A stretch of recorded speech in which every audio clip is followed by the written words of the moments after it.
مامۆستا گیان لەو دووسێ ڕۆژەی خزمەک ماماریان چۆل دەکەن دوو ڕۆژان ناوا لێ لە مارێ نابن کە دەچنەوە مارێ دەبینن چەفێک لە مارێ هەنا لە ژۆرێ دانرێها چەفێکی ڕەشە تقریبەن 10-15 شوێنی کوونە کون کرایە و بە داوی ڕەش دوورایتەوە چەفێکە هەم خۆشی ڕەشە ئەمجا یعنی بیستمانەوە بزانینەوە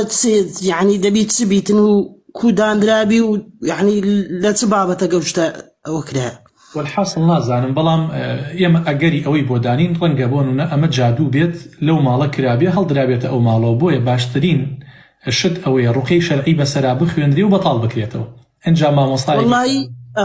والله مامۆستا گیان ئەوجە سەعی ماڵەکەش دەیوت لەوەتەی ئەو دوو ڕۆژەی کە چوومەوەم دیتێ یعنی هەردەم بێتاقەتم و هەردەم خەوم دێ و هیلاکم یعنی بە معدەلی حەز دەکەم بخەوم ئەی زۆر باشە مادام وایە بیبن بۆ لای مامۆسایە گەنجێکی شارەزا لە خواترس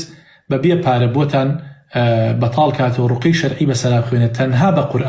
تەنها بە قورئان ڕوقەی شەرعی بەسەرا بخوێنێ و ئینشاءڵڵا هیچ نابێ و جێگای مەترسی و ترسیش نییە ئەوەی لەلایەن خواوە بێ هەر ئەوەیە لەلایەن خواوە نەیە هیچ کەسێک ناتوانێت زەرەر و زیانی لێبات